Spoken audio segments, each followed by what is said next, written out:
தூத்துக்குடியில் சாலை பாதுகாப்பு தொடர்பான பிரச்சினைகளுக்கு விரைந்து தீர்வு காண வேண்டும் என்று மத்திய அமைச்சர் நிதின் கட்கரியிடம் திமுக எம்பி கனிமொழி கோரிக்கை விடுத்துள்ளார். இது தொடர்பாக அவரிடம் வழங்கிய கடிதத்தில் மதுரை தூத்துக்குடி 4 வழிச்சாலையில் பல்வேறு விபத்து பகுதிகள் கண்டறியப்பட்டுள்ளதாகவும், குறிப்பாக 2015 முதல் 2018 காலகட்டத்தில் துரைசாமிபுரம் பகுதியில் கண்டறியப்பட்ட விபத்து பகுதியை சரி செய்வதற்கான பணிகள் இன்னும் தொடங்கப்படாமல் இருப்பதாகவும் குறிப்பிட்டுள்ளார். மேலும் விபத்துக்களை தடுக்கும் வகையில் நிலுவையில் உள்ள பணிகளை விரைந்து முடிக்கவும் அந்த கடிதத்தில் வலியுறுத்தியுள்ளார். சென்னை மதுரவாயல் அருகே போதை மாத்திரைகளை பயன்படுத்தி வந்த இருவரை காவலர்கள் கைது செய்தனர். மதுரவாயல் மேம்பாலத்தின் சர்வீஸ் சாலை அருகே காவலர்கள் சோதனையில் ஈடுபட்டபோது சந்தேகத்திற்கிடமாக நின்று கொண்டிருந்த 2 இளைஞர்களை பிடித்து விசாரித்தனர். அப்போது அவர்களை சோதனை செய்ததில் அவர்களிடம் 1800 வலி நிவாரண போதை மாத்திரைகள் சிக்கின.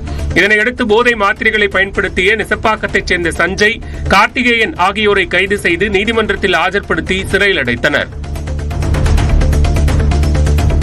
தேனி மாவட்டம் உத்தமபாளையத்தில் நடைபெற்ற தேர் திருவிழாவில் தேர் இழுத்து வந்த பக்தர்களுக்கு இஸ்லாமியர்கள் தண்ணீர் கொடுத்து தாகம் தீர்த்தனர். ஞானம்மன் உடனுரை திருக்காலத்தீஸ்வரர் கோவிலில் 5 ஆண்டுகளுக்கு பின்னர் தேரோட்டம் நடைபெற்றது. இஸ்லாமியர்கள் வசிக்கும் பகுதி வழியாக தேர் வந்தபோது பக்தர்களுக்கு அவர்கள் தண்ணீர் கொடுத்தது சமூக நல்லிணக்கத்திற்கு எடுத்துக்காட்டாக இருந்தது. சிவகங்கை மாவட்டம் மானாமதுரை அருகே பணியிடை நீக்கம் செய்யப்பட்ட ஆசிரியர்களுக்கு ஆதரவாக மாணவர்களும் பெற்றோர்களும் போராட்டத்தில் ஈடுபட்டனர். மானாமதுரை கல்குறிச்சி அரசு உயர்நிலைப் பள்ளியில் நன்னடத்தையை பின்பற்றவில்லை என கூறி சாத்தையா ராஜா ஆகிய 2 ஆசிரியர்களை மாவட்ட முதன்மை கல்வி அலுவலர் பணியிடை நீக்கம் செய்து உத்தரவிட்டார். இந்நிலையில் பணியிடை நீக்கம் செய்யப்பட்ட ஆசிரியர்களுக்கு ஆதரவாக 30க்கும் மேற்பட்ட மாணவர்களும் அவர்களது பெற்றோர் சிலரும் போராட்டத்தில் ஈடுபட்டனர். புதுச்சேரியைச் சேர்ந்த ரவுடி ஐயப்பன் வெட்டி கொலை செய்யப்பட்ட வழக்கில் அவரது நண்பர்கள் உட்பட 10 பேர் கைது செய்யப்பட்டுள்ளனர். திருவண்ணாமலை மாவட்டம் வேட்டவலம் அடுத்த நீலந்தாங்கல் கிராமத்தில் ரவுடி ஐயப்பன் கடந்த சில நாட்களுக்கு முன்பு வெட்டி கொலை செய்யப்பட்டார். ஐயப்பனுக்கும் அவரது நண்பர் சந்துருவுக்கும் இடையே வட்டிக்கு பணம் கொடுத்து வாங்குவது தொடர்பாக பிரச்சனை இருந்ததாக கூறப்படுகிறது. வீட்டிற்கே வந்து பணம் கேட்டதால் தன்னை அவமானப்படுத்தியதாக ஐயப்பனை காரில் கடத்தி சந்துரு தனது கூட்டாளிகளுடன் சேர்ந்து கொலை செய்தது தெரியவந்துள்ளது.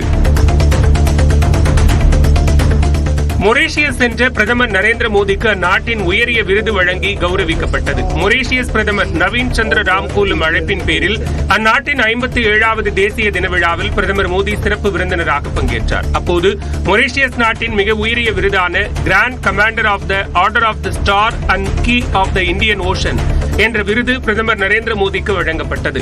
இருநாட்டு உறவை வலுப்படுத்துவதில் ஆற்றிய பெரும் பங்கை கௌரவிக்கும் வகையில் இந்த விருது அளிக்கப்பட்டது. பிரதமர் மோடி பெறும் 21வது சர்வதேச விருது இதுவாகும்.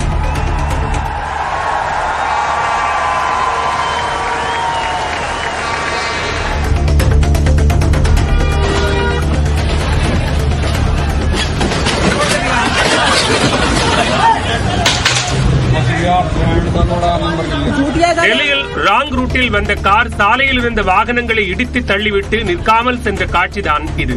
நொய்டாவில் உள்ள மார்க்கெட் பகுதியில் வாகனங்கள் நெரிசலில் நின்று கொண்டிருந்தன.